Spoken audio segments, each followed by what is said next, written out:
అందమైన చర్మ సౌందర్యం మీ సొంతం. Second aqua radiance deep cleansing gel.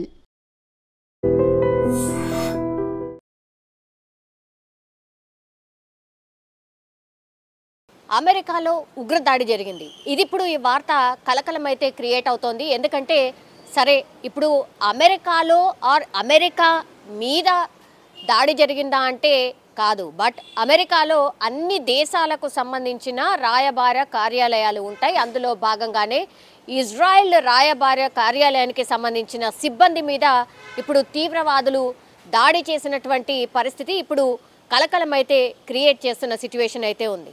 ఇప్పుడు ఇజ్రాయెల్ రాయబార కార్యాలయానికి సంబంధించిన ఉద్యోగుల మీద దాడి జరిగినా కానీ అది ఎక్కడ జరిగింది? అమెరికాలో జరిగింది. అంటే అమెరికాలో ఉగ్రదాడి జరిగినట్టే లెక్క. సో దీంతో ఒక్కసారిగా షాక్ అయిపోయినటువంటి పరిస్థితి అయితే కనిపిస్తోంది. మనకు తెలుసు మన మధ్య అట్లాగే పాక్ మధ్య అంటే ఇద్దరి మధ్య ఒక యుద్ధ వాతావరణం ఉన్నప్పుడు ట్రంప్ నేనే మధ్యవర్తిగా ఉంటాను, నేనే మధ్యవర్తి వహించాను, యుద్ధం ఆపాను అని ప్రకటన చేసిన కొన్ని రోజుల తర్వాతనే ఇప్పుడు అమెరికాలోనే ఏకంగా ఉగ్రదాడి జరిగిందంటేనే అర్థం చేసుకోవచ్చు.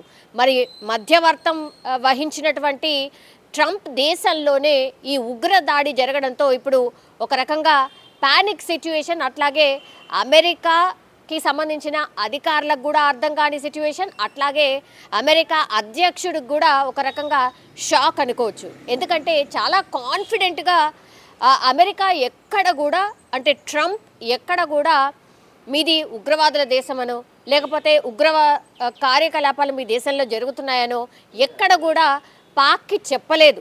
బట్ మనను అట్లాగే పాక్ని ఇద్దరిని కూడా యుద్ధం జరగకుండా ఆపాను, దాడులు జరగకుండా ఆపాను అనేటువంటిది చాలా గొప్పగా చెప్పుకున్నాడు, మనందరికీ తెలిసిందే. అట్లాంటి దేశంలోనే ఇప్పుడు ఉగ్రదాడి జరగడం, అలాగే ఈ ఇజ్రాయెల్కి సంబంధించిన రాయబార కార్యాలయంలో ఉద్యోగుల మీద దాడి జరగడమే కాదు, వాళ్ళ కాల్పుల్లో ఇద్దరు చనిపోయినటువంటి సిచ్యువేషన్ అయితే ఉంది.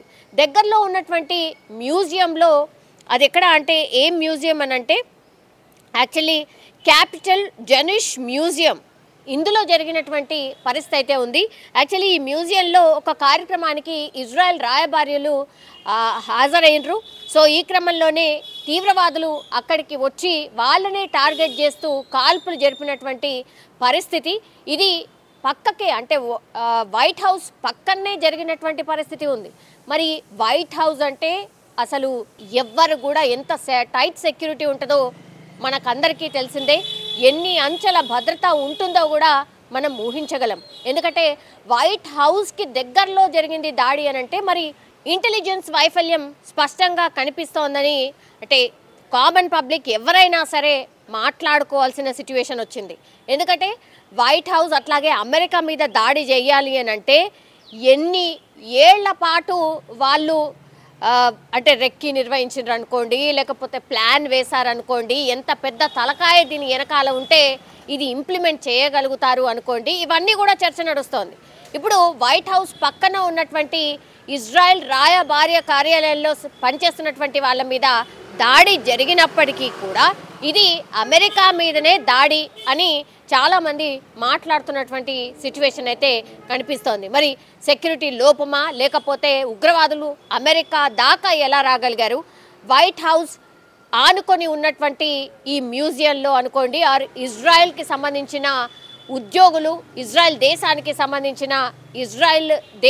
సంబంధించిన ఉద్యోగుల మీద ఎట్లా దాడి చేయగలిగినరు, ఎక్కడ లోపం ఉంది, ఎక్కడ ఇదంతా కూడా సెక్యూరిటీ కొలాప్సెస్ కనిపిస్తున్నాయి అనేది కూడా పెద్ద ఎత్తున చర్చ అయితే స్టార్ట్ అయిన సిచ్యువేషన్ అయితే కనిపిస్తోంది. కానీ ఒక్కసారిగా అమెరికా లోపల ఒక ఇంకో దేశానికి సంబంధించిన రాయబార కార్యాలయం దగ్గరలో ఇట్లాంటి ఉగ్రదాడి జరగడం ఇప్పుడు కలకలం అయితే క్రియేట్ అవుతోందని చెప్పొచ్చు. అయితే ఈ ఉగ్రవాదులు కాల్పులు జరిపిన తర్వాత ఫ్రీ పాలస్తీనా అంటూ నినాదాలు చేసినట్టుగా కూడా చెప్తున్నారు. అంటే ఆ నినాదాలు చేయడం, కాల్పులు జరపడం, ఆ తర్వాత ఉద్యోగులని టార్గెట్గా కాల్పులు జరపడం, ఇద్దరు ఉద్యోగులు కూడా ఇజ్రాయెల్కి సంబంధించిన వాళ్ళు చనిపోవడం ఇప్పుడు కలకలం అయితే క్రియేట్ అవుతున్న పరిస్థితి కనిపిస్తోంది. దీని మీద ఇప్పుడు ఇజ్రాయెల్ రాయబార కార్యాలయానికి సంబంధించిన వాళ్ళు స్పందించారు. ఇంత కట్టుదిట్టమైన సెక్యూరిటీ ఉన్న ప్రాంతంలో ఉగ్రదాడి ఎలా జరిగింది? సో ఉగ్రవాదులు ఎవరైతే ఈ కాల్పులకు తెగబడ్డారో వాళ్ళని అతి త్వరగా పట్టుకుంటారని భావిస్తున్నాం అని మాత్రమే చెప్పగలిగారు. ఆ తర్వాత ఈ దాడిని ఖండిస్తున్నాము అన్నటువంటి మాట ఇజ్రాయెల్కి సంబంధించిన వాళ్ళు చెప్పారు. మరి అమెరికా దీని మీద ఎట్లా రెస్పాండ్ అవుతుంది? అమెరికాకి సంబంధించిన అధికారులు ఏం చెప్పబోతున్నారు? ఇంటెలిజెన్స్కి సంబంధించిన మరి ఇన్ఫర్మేషన్ అసలు లేదా?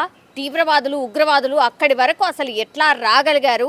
మరి లోపం ఎక్కడ జరిగింది ఏంటి అనేది కూడా ఇవన్నీ కూడా ఆన్సర్ చేయాల్సిందే అని ఇజ్రాయెల్కి సంబంధించిన రాయబార అధికారులు అయితే ప్రశ్నిస్తున్నటువంటి సిచ్యువేషన్ అయితే కనిపిస్తోంది. సో చూడాలి మరి ఈ సెక్యూరిటీ ల్యాప్సెస్ అంటారా, లేకపోతే ఇజ్రాయెల్కి సంబంధించిన రాయబార కార్యాలయం మీద దాడి జరిగినా అక్కడ 2 చనిపోయినప్పటికీ కూడా మరి ఎందుకని ఈ సెక్యూరిటీ సిబ్బంది ఇంకా ఈ ఉగ్రవాదుల్ని పట్టుకోలేకపోయారు? అక్కడ ఫ్రీ పాలస్తీనా అంటూ అరుస్తూ ఎస్కేప్ అయినటువంటి పరిస్థితి. వాళ్ళని కఠినంగా శిక్షించాలి ఆర్ వాళ్ళని పట్టుకోవాలి అని డిమాండ్ అయితే వినిపిస్తోంది. కానీ ఇదంతటికీ మూలం ఏంటి అని అంటే డెఫినెట్లీ ఉగ్రవాదులు ఆర్ ఈ ఉగ్రవాదాన్ని అనగదొక్కాల్సిందే అనేది మరోసారి ఇప్పుడు అమెరికా వేదికగా అమెరికా వాసులకి ఆర్ డొనాల్డ్ ట్రంప్కే ఒక రకంగా ఒక సవాల్ విసిరినట్టు అనుకోవచ్చు ఉగ్రవాదులు కూడా. సో చూడాలి దీని మీద మరి అమెరికా ఎట్లా రియాక్ట్ అవుతుంది ఏంటి అనేది చూడాల్సిందే. నిజంగా ప్రస్తుతం ఉన్నటువంటి సమాజం దేనికి ప్రయారిటీ ఇస్తుంది? ఆర్థిక సంబంధాల చుట్టూ మాత్రమే తిరుగుతుంది. మళ్ళీ ఎన్నికలంగానే చాలా విరక్తి కలుగుతాం.